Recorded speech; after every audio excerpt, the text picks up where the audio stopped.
Right. 1 November 2024. And today I am very excited to be giving you the first streaming live of the month of November. And November is obviously just before December, the last month of the year. And we're entering now the most important period and most exciting period, which is the US elections. So I just sit here for hours and hours and watch Kamala Harris and watch Donald Trump. And I think this thing is so close. We are going to see a very, very exciting election. And I'll be over there to give you the details. I will just arrive on the day or just a few hours after the elections.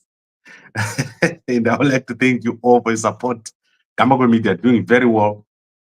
And I would like to thank the people who brought Starlink. That Starlink is making waves in Zimbabwe. We have to go 24 hours. There's no doubt about it. There is so much new people online in Zimbabwe, and we're getting so many new viewers coming on Zimbabwe. So I'm going to make it a point that we go to 24 hours. So Mnangagwa is in a very tight spot. Mnangagwa is under siege after the ZANU-PF annual People's Conference in Bulawayo, and Mnangagwa is scared. Mnangagwa is lashing out, and people around Mnangagwa are attacking people in their homes. So there is at least 4 attacks that have taken place in the past week, including 3 petrol bombings in the homes of ZANU-PF, prominent ZANU-PF people, as the factional fighting within ZANU-PF becomes intense, and many people are getting attacked in their homes. And this is being done at a very dangerous level. Very soon, you're going to see a body. And I've explained to you that where we are going, one day you're going to see Mnangagwa on the left and Chiwenga on the right. And you will see them attacking each other in public. Because what is happening is people are lining up behind both of these men. The people behind Mnangagwa are attacking the people behind Chiwenga, and the people behind Chiwenga are attacking the people behind Mnangagwa. So what has happened this week is that a man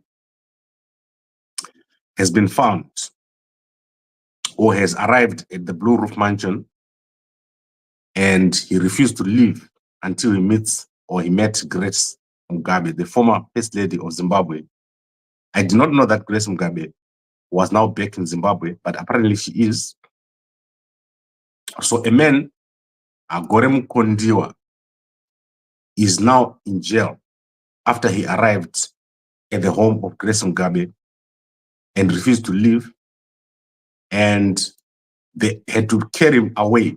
Police had to be called to carry him away because he wanted to deliver what he called a prophecy on Grace Mugabe. And it's clear to me that Mnangagwa will never attack Grace Mugabe. It will be a bad move, and it will make him a laughing stock for attacking a woman. So what I believe is happening is that Mnangagwa wants to unsettle Grace Mugabe. He sees it as a figurehead, especially of the faction led by General Chiwenga, which has seriously gained power. So General Chiwenga is now in charge. General Chiwenga now the man of the moment. And General Chiwenga, within a short space of time, is going to totally eclipse Mnangagwa. So what Mnangagwa doesn't want is to have 2 centers of power. And the team of General Chiwenga is going to get stronger if Grace Mugabe is there, because Grace Mugabe is an organizer and she's able to command support from a lot of other people. So on top of General Chiwenga, who is under Mnangagwa, remember what I said to you, that General Chiwenga is under Mnangagwa. So he's got very little room to move. However, Grace Mugabe does not have that constraint. He's already removed herself from under Mnangagwa. So if General Chiwenga cannot do something, then Grace Mugabe can do that thing. And to make matters worse, you've got Xavier Kasukuwere. Xavier Kasukuwere commands a huge number of supporters within the youths. So now you've got the women with Grace Mugabe, you've got the military with the General Chiwenga, and you've got the youths with Xavier Kasukuwere. Xavier Kasukuwere was in charge of the youth ministry, and almost everyone that you see in the youth structures of ZANU-PF is somehow connected to Xavier Kasukuwere. So Mnangagwa is starting to look like he's got an opponent that is quite strong, and that is what he doesn't want. And I believe that this attack or this intruder at Grace Mugabe's house was a warning to say, we know that you're here, and whatever I was going to say was not really important. What was important was to cause a scene at the Blue Roof Mansion. So I think that was the purpose. The purpose was to cause a scene at the Blue Roof Mansion. It was not to offer any prophecy or anything of that sort. So Gore Mukondiwa currently in jail, and he's going to be taken for psychiatric evaluation. But I believe that this is the work of factionalism. As I said, right now, there is no person in ZANU-PF who is sleeping 8 hours. They are all sleeping with half an eye open because they're being attacked, and they're being attacked with petrol bombs. We also saw the attack on retired Air Marshal Elson Moyo. And as I said, a number of houses have been petrol bombed after the ZANU-PF Annual People's Conference. At least 3 houses petrol bombed. And I'm talking about houses of senior officials. And I'm going to show those audios. I'll share them with you later today. I'll ask the guys to upload those audios, which shows which houses have been petrol bombed. So Grace Mugabe in Zimbabwe, and she's going to play a key part, the key role in what is going to happen next.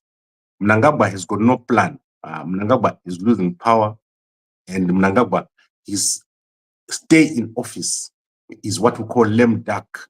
He is now lame duck. He's got no room to maneuver, except if he eliminates the opponents. So that is the next step. If Mnangagwa wants to stay strong, he has to eliminate his opponents, and that is what he's been trying to do. But I don't think it's working. The guys on the general side are too strong right now. And I think you understand what I mean. General Chiwenga now very, very strong, stronger than when he entered the conference. I explained to you that if Mnangagwa failed to pass the ED 2030, he's going to totally lose power. And General Chiwenga is going to become much more powerful. And going forward, General Chiwenga is the man to watch. You just need to see how he's going to get off from under Mnangagwa. Because if General Chiwenga is going to become president, the next thing to happen is for him to get or remove himself from under Mnangagwa. That means he can't be vice president by the time he needs to be president. Something else must happen that will remove General Chiwenga from the vice presidency, and he must become like Grace. Grace right now, she is independent of the government, but she has not lost power. So this is what I mean. The vice presidency is not a powerful position. It's a position of weakness for General Chiwenga. If he's going to be president, he has to remove himself from the vice presidency. That is the next step. And I don't know how that is going to happen, but it will happen before he becomes the president of Zimbabwe. No one is ever going to become the president of Zimbabwe from being vice president. First, he has to be out of that position and he becomes the president. That is what is going to happen. So I think that is a summary of what I think about this. Very significant. The Blue Roof Mansion, if Grace Mugabe stays over there, eventually they'll find a way of getting it out of there. She's too powerful for Mnangagwa, and he doesn't like it. Mnangagwa is not going to like Grace Mugabe sitting at the Blue Roof Mansion. It won't be allowed. She's going to be, they'll find a way of putting it back in South Africa, away from there, because right now it's a team. It's a tag team against Mnangagwa. And Mnangagwa is going to lose very badly if he allows that situation. So let me go through the news very quickly. I do this every morning. I look at the trending news. let's look at what's going to happen with General Chiwenga. So General Chiwenga is going to be addressing a conference on the 6th. If I'm not mistaken, let's see what is the date here. General Chiwenga is going to be addressing this conference by himself. It's very rare that he addresses a conference by himself. Normally, it is done together with Mnangagwa, but you can clearly see that the two men are no longer operating together. Mnangagwa on his own side, Chiwenga on his own side. So General Chiwenga is going to be addressing this conference here called AfriConfex Conference 2024.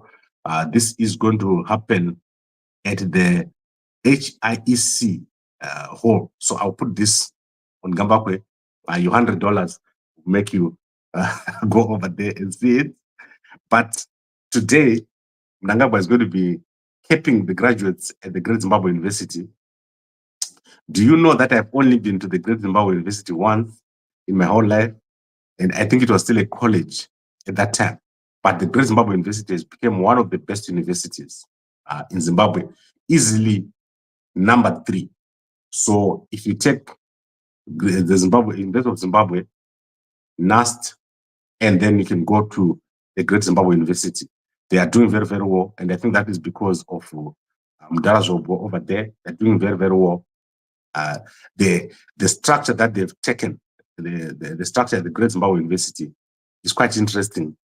And I think they've got a big opportunity, especially if what we're talking about, which is high-speed rail, comes to pass. The Great Zimbabwe University is going to do very, very well because it's right at the center of everything. So very interesting stuff. There are many other universities in Zimbabwe, but I think the Great Zimbabwe University is very interesting. So you see Mnangagwa over there today, keeping the graduates.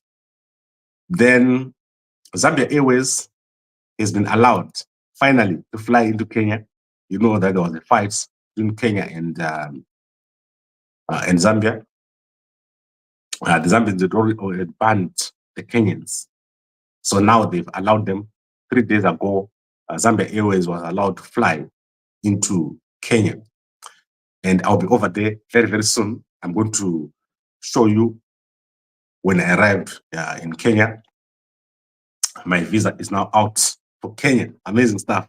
After a big struggle, I'll show you how to apply for the Kenya visa. It's shocking how many systems they've got. Someone needs to decommission some of those systems because we kept going to different systems until one brother in Kenya showed me where to go. Then flamboyant Zimbabwean CEO Kudzai Kita was buried yesterday. You can see the humble burial here, and this is in the H Metro newspaper. I think they're the only one that have published this today. And he is being buried here, and I didn't see his mother's coffin. So I don't know if they're going to bury her at a different place. But Kudzai Kita, a very controversial Zimbabwean businessman, has been buried in Chiwota, his rural home. And I do not know, as I said, where his mother's body was buried. So I'm going to check. Yesterday was quite a hectic day for me with the visas and all that. But let's see what's happening with this situation. Kudzai Kita, a controversial character. And as I said, there's something that is going to come out regarding the $8,000 that was taken from a woman. Who is that woman who lost $8,000 to Kudzai Kita? Did she go to the traditional healers? And if she did, what happened there? Because this man was under a lot of stress in the last few days. It is said that he had been given a prophecy that he was either going to die by gunshot or through an accident. And therefore, his wife or girlfriend, Lolisha, was driving. However, she is still in ICU, and I don't know if she even knows that he died. So let's see what happens when she comes out. Very sad situation over there in Zimbabwe. The roads in Zimbabwe are very bad, but the drivers are worse. So if you're in Zimbabwe, you're going to be killed if you drive on those roads. One day you will die. So that is how it works. If the roads don't kill you, the drivers will kill you.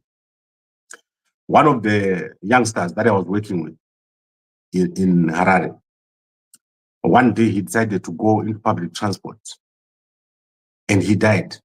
He didn't have petrol. We just heard that he died because when he was in those little cars, someone crashed into it and he dies. So every time you go into InDrive, every time you go into a taxi, every time you go into a bus, it could be your last day. And that is how bad the situation is in Zimbabwe. There are no flyovers. The intersections are a mess. There are no lights. There are potholes everywhere. People just die on the road.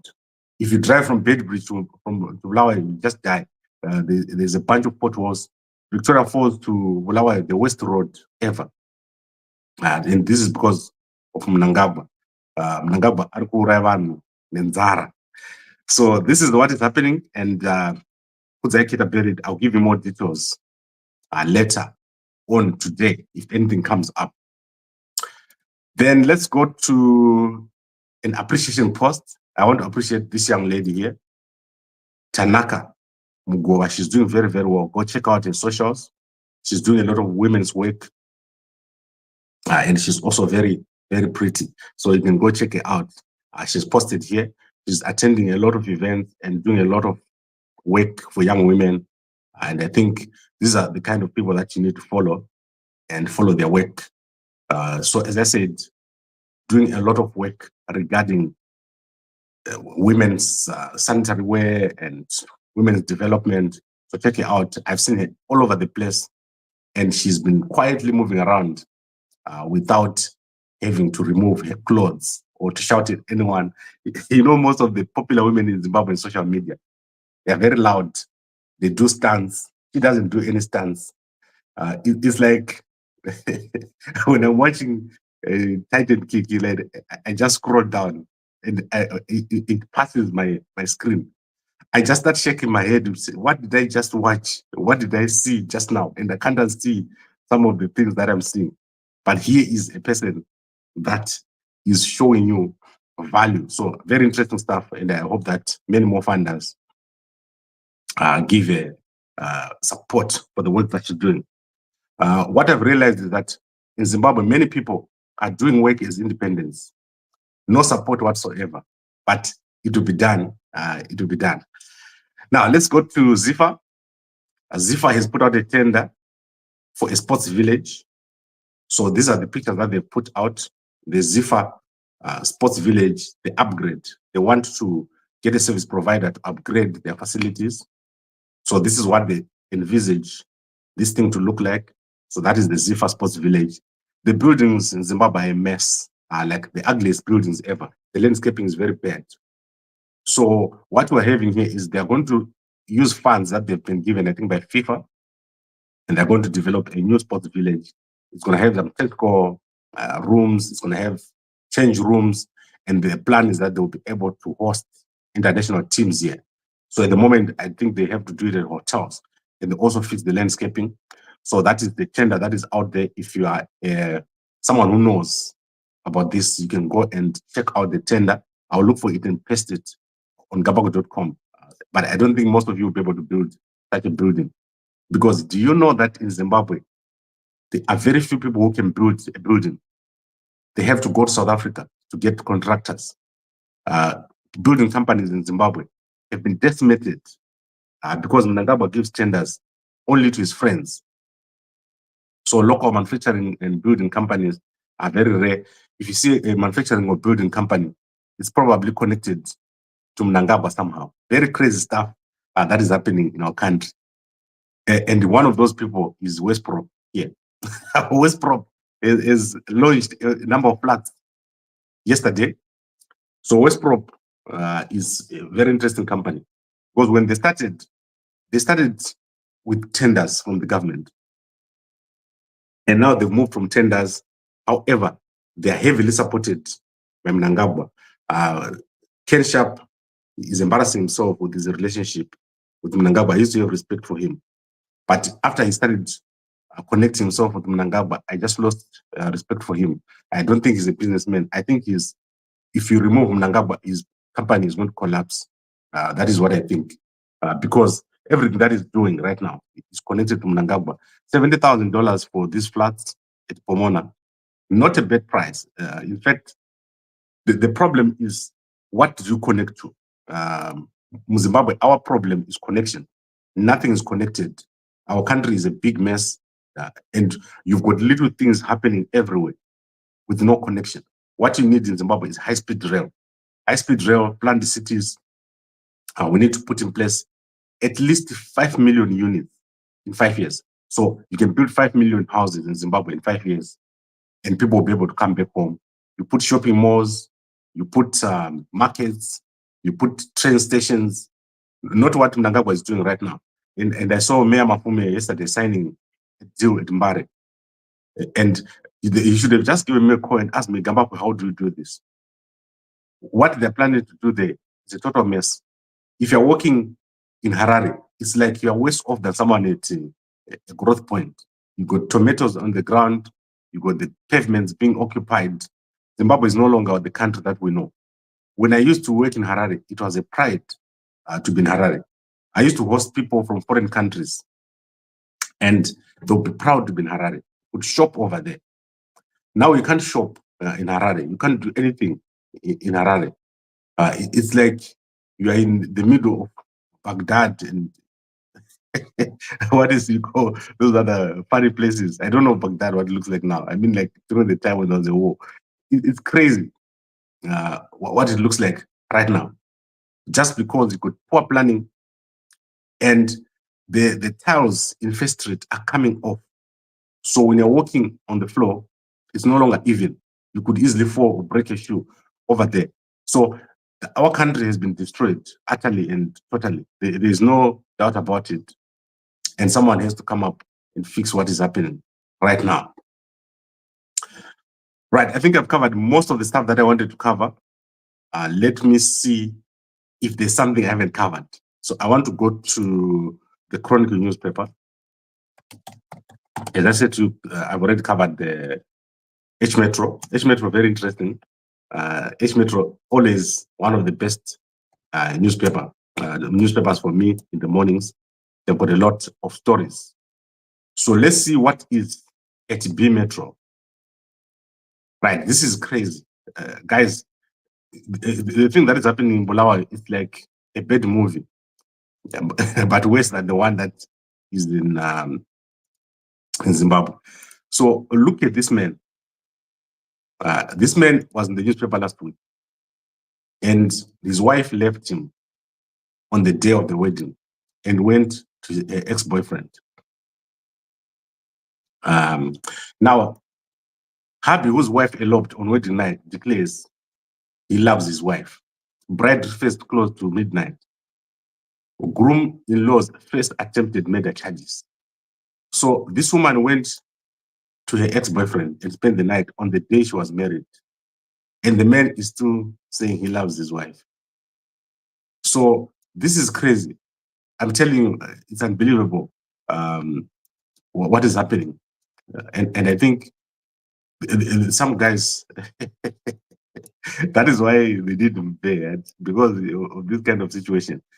Because how do you allow such a situation to happen where you take back your wife after she's done such a thing? I'm not saying it's his choice, it's his wife.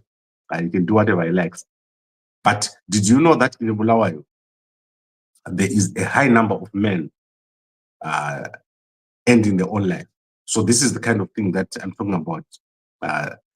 What is driving such behavior for someone to do this? And I want you to go and read at the B Metro to see what is the W. You can get more of this story. That is crazy stuff. So what I would do is that tonight, I'm going to have Mr. Tinashe Jonas here. We are looking at the plot to poison President Hakainde Hichilema. So the CIO of Zimbabwe has been trying to poison President Hakainde Hichilema. And Tinashe Jonas is going to reveal details of this plot. After last week, he revealed the plot by Mnangagwa to rig all the elections in Southern Africa through a document called, or a plot called The Chairman. So you can go check it out. These are not lies. These things are happening. And the Botswana people, opposition parties, are so grateful to what has happened last week. And they've been very vigilant. They refuse to leave the polling stations. And any attempt to rig is being fought in Botswana. There was a march to the Zimbabwe embassy in Botswana because they know once Mnangagwa gets into something, he's going to try to rig. And Mnangagwa is the master of rigging in Southern Africa right now. Then the other thing is Pick and Pay Zimbabwe.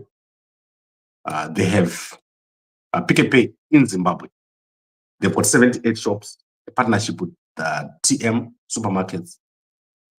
They have written down their investment to zero because the business is not performing and they don't see it performing.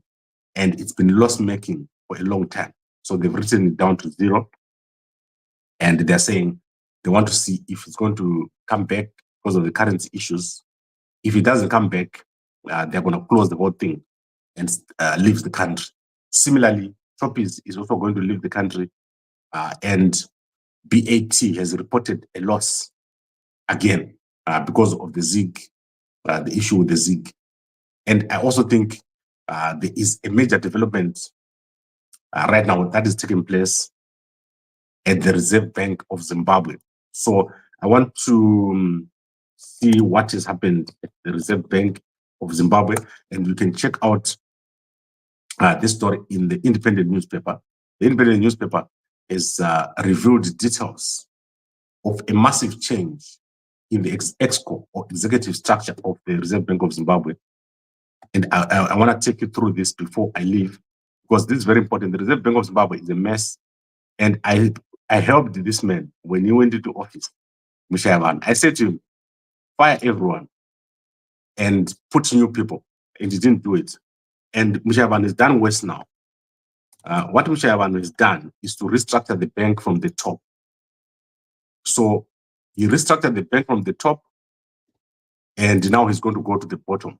So I do not know if that is how you restructure a bank. But if it was me, I wouldn't do it that way. What I would do is I will look at what is it that the bank is doing and restructure it from the function, not from the top. So let me take you through what he has done. So this is John Mushayavan. And what John Mushayavan has done is he has added new EXCO members, 6 new EXCO members, is the expanded EXCO of the Reserve Bank of Zimbabwe. Now there is 16 instead of 10. So the governor is John Mushayavan. The deputy governors are Jessamine Chipika and Innocent Manche. The executive assessment or advisor is Maurice Mpofu. And the director of economic research is Mupunga Neptune. Director of banking operations is Ajinanda Saburi. And director of financial surveillance is Farai Masendu. Virginia Stolle is still the director or general counsel. Philip T. Madamombe is the director of banking supervision. Cleopas Chiketa is the director of human resources. I think Cleopas Chiketa is almost in the same position as Harry Melody. She's the director of corporate affairs, and Joseph Mverecha, director of policy and strategy. Neva Nyemudo, director of finance. Ernest Matiza, director of financial markets, and Tayengwa Chitauro, director of capital flows, and Clever Haparari, director of ICT and Hub. Why am I showing you this? I'm showing you this because nothing here makes sense. Everything that Shaban is doing doesn't make sense. What is wrong at the Reserve Bank of Zimbabwe?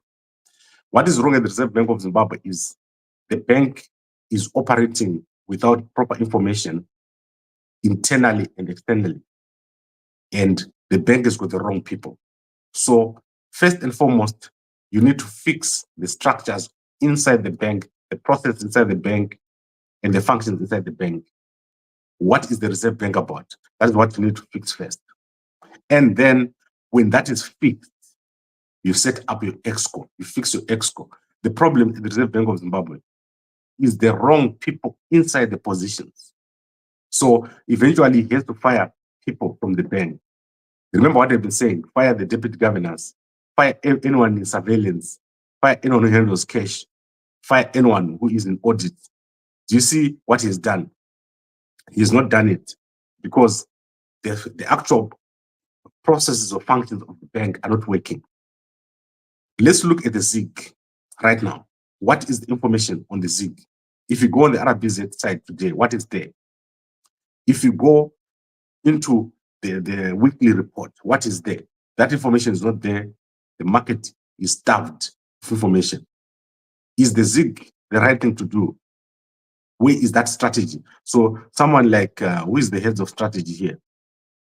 Let's look at this guy here. Strategy. Verecha. What is Verecha's view on anything? You see, you can't appoint people whose views are not known on anything. So if you want to put someone at the head of strategy, that person must be someone who goes the market and talks and who explains what they think. So if you ask what is Gambakwe's view on high-speed rail, do you have a question about what I think? So we should know about Verecha. What is his view on the ZIG? What is his view on the current exchange rate? What is his view on anything? So at the Reserve Bank of Zimbabwe, we've got politicians and appointees. These guys don't know what they're doing. And that includes Mshaivan himself. He's never been a central banker and he doesn't know central banking. So whatever they've done at the Reserve Bank of Zimbabwe, a total mess. You're going to see it. And I predict it here almost every day. Nothing is ever going to work at the Reserve Bank of Zimbabwe when you've got all these people that are currently there. Not only at EXCO level, but at board level. There's poor governance at the Reserve Bank of Zimbabwe. They say things, they don't do them. Remember, they say that they're going to have a monetary policy committee. Did you ever see it sitting? Did you ever see them saying anything? When the currency crashes by half, you see them talking. You see, so the Reserve Bank of Zimbabwe, the center of the problems in Zimbabwe, and Mnangagwa, the West president in the region. So you could do things at the West Reserve Bank governor and the West president, and then the West Exco in here. I don't see anyone here who's going to make a change. But these guys have got no power to do anything. I believe Kuti, the actual Reserve Bank is inside Mnangagwa's office.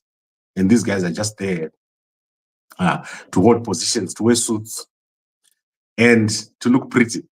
Did I tell you that I almost died going to the Reserve Bank to attend an interview? Like, I think that was back in 2005. I attended an interview at the Reserve Bank of Zimbabwe when I was still based in Bulawayo, where I was regional manager for the bank, for IT. So that day, like similar thing I was telling you about, my car didn't have petrol. So I decided to jump into a lift. So a guy, one of the managers from a company in Harare, in Bulawayo, was going to Harare with his son. So I jumped in, and that was around 1. I was looking for petrol the whole morning. There was nothing on the street. And then I eventually left my car in the flat, and then I jumped into his Peugeot 504, I think, one of these new ones, the new Peugeot 306, Peugeot 306. And then as we were driving, we drove all the way, and just as we were about to enter Harare, it became dark. And I was going to that interview at the RBZ. I think it was the interview of internal audit, something.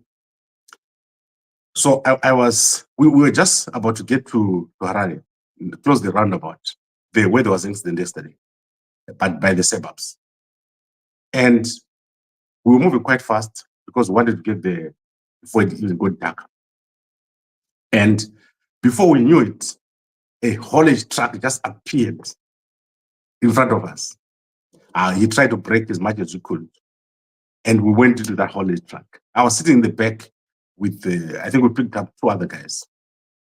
And we slammed into the haulage truck. I was sitting in the center. In fact, I was sitting on the right. The guy was on the center. He went flying past and hit the windscreen. And the one guy, I was sitting behind the driver. So I went into the driver. I hit him, and he hit the window. So that is what saved me. The kid was on the left, on the front. He was wearing his belt, so it was fine. This guy on my left, he broke his spine immediately. Then at the back behind me, there was a petrol container because there was no petrol. So you had to carry your petrol with you. If you're going to Harare, you have to carry your petrol for going back. So there was petrol, and I knew that there was petrol there. So I was now struggling to get out. I was probably the only person who was uninjured externally. And I was pushing the guy on my right because he was just sitting there. And the guy on my left, he was like talking, but he couldn't move. So eventually I jumped over this guy and I went out. The boy was running into the road. So I had to go pick up the boy and say, come back inside on the side of the road. He came back and we had to pull this guy and put him on the grass. So this guy was bleeding. The driver was bleeding very badly. But what happened thereafter was crazy. So that was about 7 o'clock. It was in the dark. No one showed up, including the driver of the haulage truck. We never saw him. We never saw no one. For 2 hours, we're there. There was no person who showed up. The guys were driving, also drove past. And I eventually had to call my dad. And he drove from home and came and picked us up. And because I was not having any external injuries, we didn't go to hospital. I just went.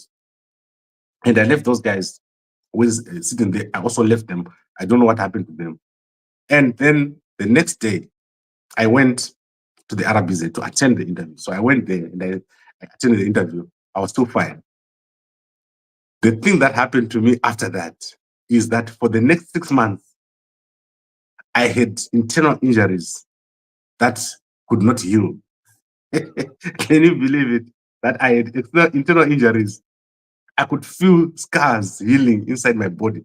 And I wanted to scratch, but I could not reach the internal injuries. I think inside my ribs, I had cracked inside my ribs. So that happened to me 2005 while attending an interview at RBZ. Why am I saying this? This place is a mess and it almost killed me. So anyway, that's beside the point. I just like telling you stories about things that happened and also about why Zimbabwe is so bad for you. If you're in Zimbabwe right now, you could die just by being in Zimbabwe. It could kill you. And the Mnangagwa, they don't get it. When we tell them to fix the whole country holistically, they don't get it. They think people are just talking. The country has got so much potential, but the problem is leadership. We've got poor leadership. And Mnangagwa is the poor leader in our country right now. He needs to fix, firstly, by sitting down and having a proper strategy and changing the direction and trajectory of our country. You cannot have 68 people in jail for no reason for 140 days, 150 days. So Mnangagwa doesn't listen, and he's the problem in our country right now. Okay, I think I've talked too much. Let me go back to what we're talking about. So a man has been arrested at the Blue Roof Mansion while attempting to talk to Grace Mugabe, which I believe was an attempt to unsettle her. So Grace Mugabe is at the Blue Roof Mansion, or was at the Blue Roof Mansion, and this man is in jail right now after refusing to leave the Blue Roof Mansion and saying that he's got a prophecy for her. And then, obviously, I believe that this is to do with the rise of the power of General Chiwenga. General Chiwenga, now the man of the moment, the most powerful person in Zimbabwe right now, and probably the future president of Zimbabwe, if he managed to remove himself from under Mnangagwa. So he first of all has to remove himself from under Mnangagwa, and then he will become president. If he doesn't, they will kill him, and he's going to be not a president of Zimbabwe. So it's going to be interesting to watch how he managed to wriggle himself from under Mnangagwa and become an independent player, because he needs to build his team away from Mnangagwa. If that happens, General Chiwenga will be president of the country. And that is very, very important. I think I've covered everything. Botswana, things are starting to show. There are some key players in Botswana. One of the opposition parties is doing very, very well. You can go check it out on Twitter.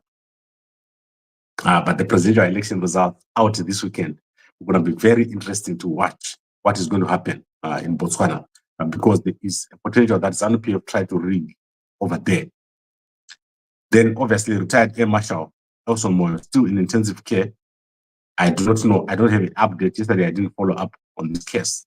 I'm going to follow up later, and we're going to have a national hero burial. Dara Shirinda is going to be buried in the National Heroes Lake, I think. I don't know, but he's a national hero, so they'll probably bury him over there. He was in jail with Mnangagwa, was part of the Chinoi people who attacked with Mnangagwa, according to himself, according to Mnangagwa. I don't know with Mnangagwa, did he attack anything because he was very young. Right, let's look at the comments. Mukoma Philip says, Munozana udana ku America ikoko kwauri kuenda. Electricity and water is the primary infrastructure. High-speed rail later. I don't agree with you, Mukoma Philip. The problem in Zimbabwe is not lack of water. The problem in Zimbabwe is lack of purified water or treated water. There's too much water in our country.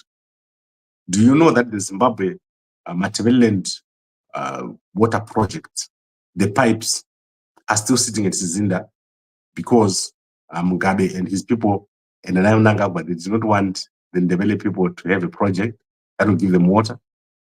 Did you know that Gabengwa started that project, which was going to bring water from the Zambezi, Wange, Bulawayo, and they said if he doesn't take that water to Harare, they're not going to support it. So it's not about water. It's about treated water and sabotage. So they sabotaged the Matabeleland water project very clearly. And that project, if it had worked, Zimbabwe was going to be a different country right now. So don't even talk about water. Don't talk about electricity. Do you know that Wikno Chivayo in December was paid 120 million as a fine to ZESA after the manager at ZESA did not show up in court to defend the parastatal? So don't talk about electricity. Do you know that right now, as we speak, John Mangunja is starting to prepare to spend 4 billion on a pipeline from Beira to Zimbabwe to Harare, and second oil pipeline. After they sold the last one to Tagure, they are now building a new one for 4 billion. These guys have got no plan and they are corrupt. Mnangagwa, that is your problem. Mnangagwa is the problem. Mnangagwa, Argo and Zara, the problem, Mnangagwa. And then Mukoma Obed says, Gambakwe, are you so influential? Why can't you gather political politicians together to save our country from further going down? This is not about politics, Mukoma Obed. We need to go through a transitional period of 10 years. You're going to see it. This thing I'm explaining to you, you're going to see it. You're going to see a period where everyone stops politics and we have a transitional government. That is the only reason why things are not moving. At the moment, whoever comes in by themselves, they've got their own idea. So what I said is that Chiwenga, if you're going to do well, he has to first of all stop this thing of Manicaland, Maswingo, Midlands, and what is the other place? Marsh East, and so on. So Chiwenga is going to do well if he brings in place a coalition.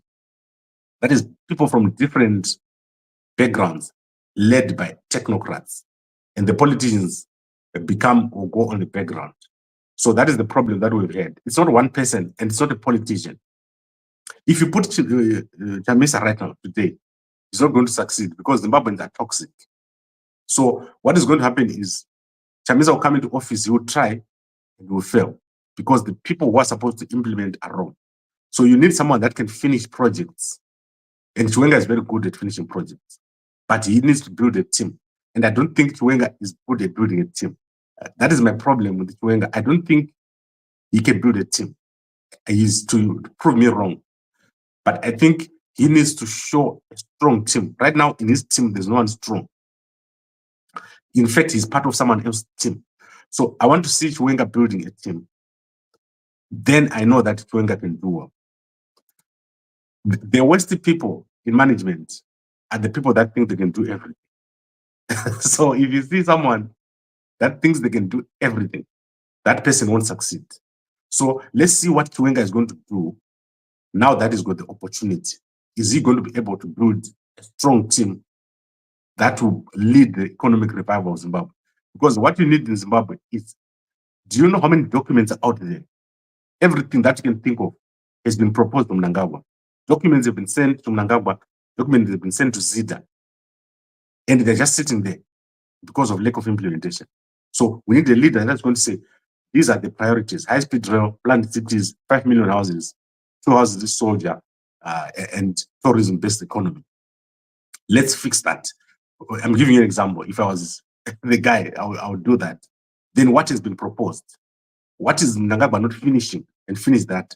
And you will see within 2 to 3 years, Zimbabwe will be totally different. You have a new currency, you have a country that actually works. But at the moment, Chiwenga has to think about the future. Mnangagwa won't be there in 4 years. Mnangagwa will be gone. What is Mnangagwa, or what is Chiwenga going to do now that Mnangagwa is going to be gone? Very important. And you can see that I'm talking about Chiwenga here, because Chiwenga has got almost everyone's support now. If you ask in Zimbabwe, let's do a vote right now between Mnangagwa and Chiwenga. Mnangagwa is going to lose to Chiwenga. Chiwenga is more popular now than Mnangagwa. Very crazy, unbelievable stuff that has happened, because everyone now sees Kuti Mnangagwa is the problem, is the one that is causing all these problems in our country.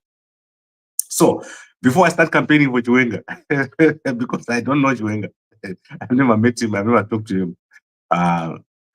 Let's see what is going to happen within the next few months. Very critical months. I'm giving Mnangagwa up to the 27th of December.